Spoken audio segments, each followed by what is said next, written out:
Assalamualaikum warahmatullahi wabarakatuh. Kami dari kumpulan 4 ingin membentangkan tentang fonem suprasegmental. Ahli kumpulan saya terdiri daripada Muhammad Adam Khalis, Nur Fikriah Afiqah, saya, Nur Atira Adni, Nurul Atila dan juga Liu Chuiling. Baik, saya akan terangkan sedikit tentang pengenalan fonem suprasegmental.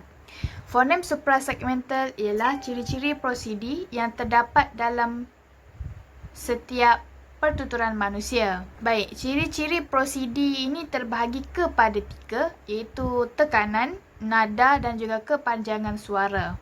Terdapat 2 kajian suprasegmental, iaitu pendekatan konkret, iaitu menggunakan kaedah makmal akustik seperti menentukan darjat kelantangan, iaitu tekanan, ton berdasarkan nada, durasi berdasarkan kepanjangan suara. Yang kedua, pendekatan abstrak, iaitu memberi definisi kepada ciri-ciri berdasarkan domain linguistik yang mengambil kira di atas segmen. Okey, baiklah. Tekanan. Tekanan ialah kelantangan sebutan sesuatu kata yang menyampaikan maksud seperti hairan, marah atau sebagai desakan. Tekanan juga dikenali sebagai ciri lemah atau kerasnya suara penyebutan untuk sesuatu suku kata. Kebiasaan, tekanan berlaku pada suku kata dalam perkataan. Tekanan berlaku pada vokal dalam bahasa Melayu dan tidak membezakan makna. Bunyi vokal disebut dengan lantang dan boleh dipanjangkan. Lambang yang digunakan untuk tekanan ialah fungsi tekanan. Yang pertama, memberi kelantangan kepada suku kata dan membezakan suku kata ini daripada suku kata yang berdekatannya. Yang kedua, fungsi tekanan ini juga memberi rentak kepada pertuturan. Contoh tekanan dalam sajak. Engkau tanah air, pemilik yang berbudi, penampung hujan, penyedut sinar mentari. Lahirlah anakmu dari semayan petani.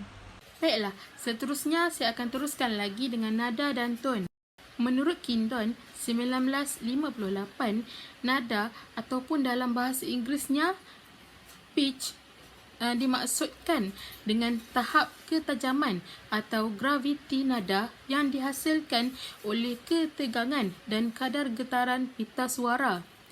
Manakala menurut Carnochan 1964, nada adalah sensasi yang dirasakan oleh pendengar dan dapat dirujuk kepada skala serta berkaitan dengan frekuensi pita suara penutur dibuka dan ditutup semasa ujaran dan yang dapat diukur dengan teknik instrumental. Selain itu, ton pula menurut Kingdon 1958, ton ialah tekanan yang dipertimbangkan dari sudut pandangan nada atau perubahan nada yang berkaitan dengannya. Manakala menurut Carnochan,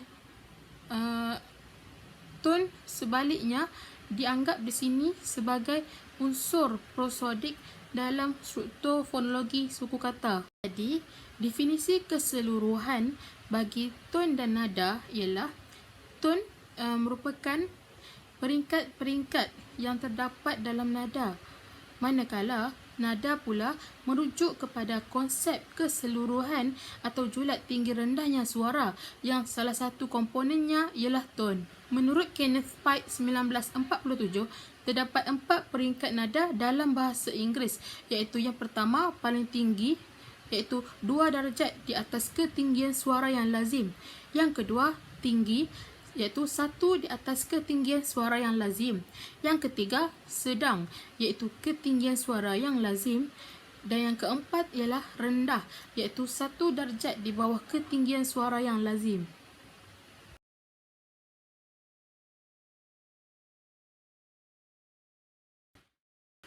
Seterusnya, menurut Roger Kingdon 1958, terdapat 2 jenis ton, iaitu yang pertama, ton statik.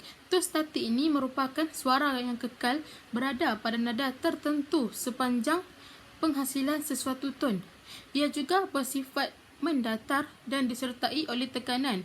Tone statik ini dapat dibahagikan kepada dua, iaitu tone datar tinggi dan tone datar rendah. Dan jenis tone yang kedua ialah tone kinetik. Tone kinetik ialah nada yang bergerak ke atas dan ke bawah sepanjang penghasilan tone. Ia bersifat bergerak, boleh naik dan turun mengikut makna atau emosi ketika bertutur.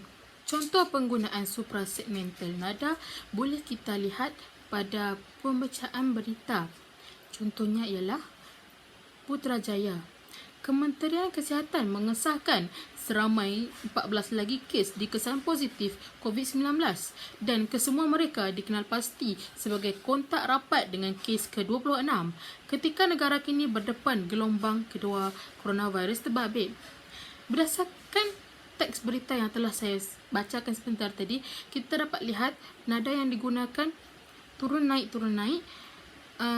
supaya pendengar lebih tertarik dengan apa yang ingin disampaikan.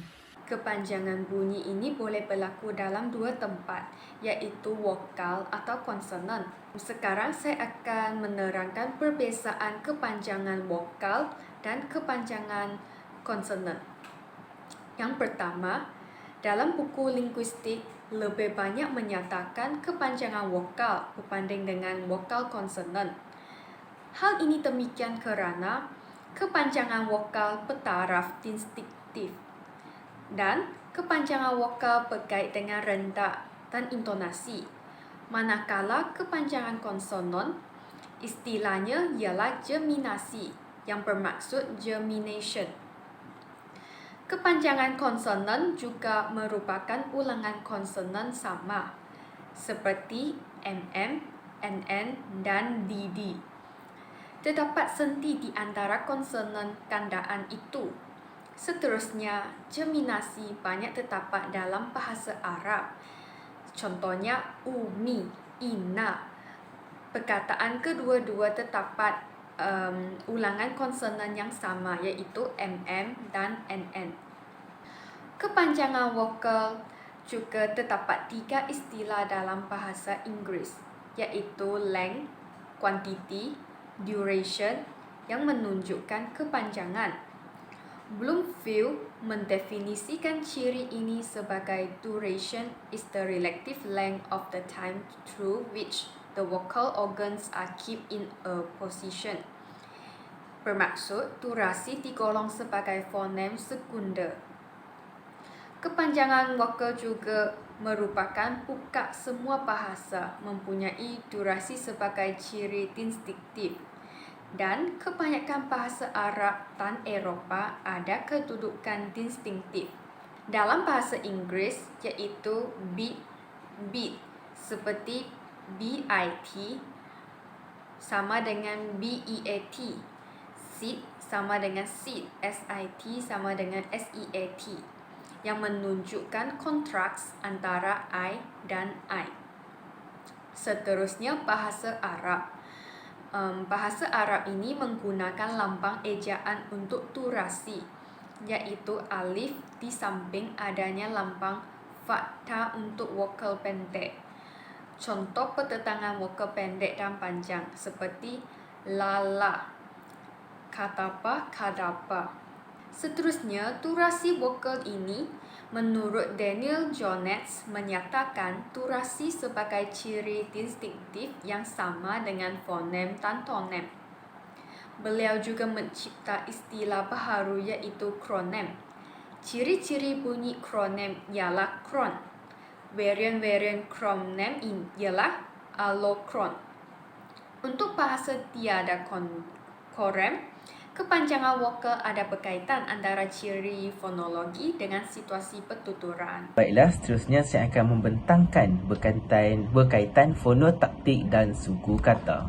Pengertian. Menurut Hills 1958 bab 6, fonotaktik melanjutkan kajian selepas fonem-fonem dalam sesuatu bahasa dikela pasti dan dimasukkan dalam golongan masing-masing. Mamberg juga membataskan definisinya kepada germinasi yang dipisahkan oleh sendi suku kata. Perlu juga diteliti sama ada terdapat juga germinasi pada awal kata. Pertama,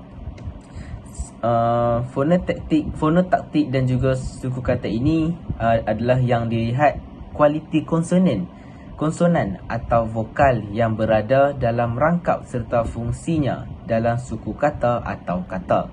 Misalnya, komponen nasal berfungsi sebagai koda suku kata pertama dan komponen oral sebagai onset suku kata kedua seperti kampung, tambang, nanti dan juga tunggu.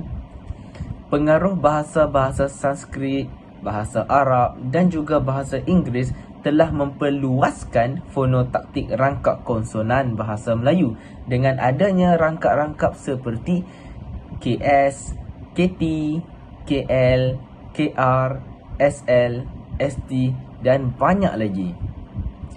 Jika fungsinya adalah di tengah, maka permisahan komponen-komponennya sama seperti permisahan pada rangkap-rangkap nasal oral seperti bakti, maksud, muslihat dan juga meskipun. Jika konsonan ini berada di awal dan akhir kata, maka ikatan komponennya tetap utuh seperti stesen, klinik dan juga konteks. Salah satu fonotaktik distribusi fonem dalam suku kata yang terdapat dalam bahasa Melayu asli ialah ketiadaan bunyi pepet dalam suku kata akhir tertutup seperti sumber dan sistem. Fonotaktik hubung kait antara vokal-vokal tertentu dalam suku kata secara berturut-turut menunjukkan perlunya keharmonian vokal yang memastikan bahawa kualiti vokal yang berada dalam suku kata yang bergandingan itu sesuai dalam menimbulkan keindahan bunyi. Struktur suku kata perlu dikenal pasti terlebih dahulu dengan onset, puncak dan koda dari segi jenis-jenis konsonan yang terdapat pada onset dan koda serta vokal-vokal yang terdapat dalam puncaknya.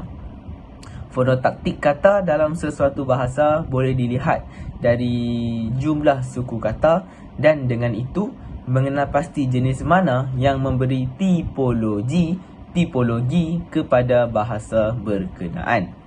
Baiklah, suku kata dan batasan fonotaktik. Hukum fonotaktik ini menentukan bunyi mana yang dibenarkan atau dilarang dalam setiap bahagian suku kata. Bahasa Inggeris membenarkan suku kata yang amat rumit. Suku kata bermula dengan gugus 3 konsonan. Contohnya seperti string, tali atau splash, deburan. Dan juga berakhir dengan sebanyak suku kata. Contohnya seperti menyeru. Sebilangan bahasa lain pula lebih terhad dari segi kebolehan suku kata. Misalnya bahasa Jepun yang hanya membenarkan N dan kronem dalam koda dan langsung tiada gugus konsonan kerana onsetnya paling banyak satu konsonan sahaja. Wujudnya bahasa yang melarang onset terbuka seperti bahasa Ibrani dan Arab. Nama-nama yang ditransliterasi sebagai Ibrahim, Omar, Ali dan Abdullah. Antara lainnya sebenar bermula dengan geluncuran separa konsonan atau konsonan glotis atau pharynx. Baik, secara keseluruhan daripada pembentangan kumpulan kami, kesimpulannya tujuannya ialah untuk mengkaji supaya pengkaji memperoleh pilihan dalam menganalisis gejala-gejala tertentu. Yang kedua, ubah suai teori dan kaedah membawa penyegaran kepada bidang ilmu dan ini berlaku secara terus dalam alam fonologi. Dan yang terakhir, kajian fonem suprasegmental ini menunjukkan cara untuk mengenal pasti setiap pertuturan yang diucapkan oleh penutur. Sekian sahaja daripada kumpulan kami. Terima kasih.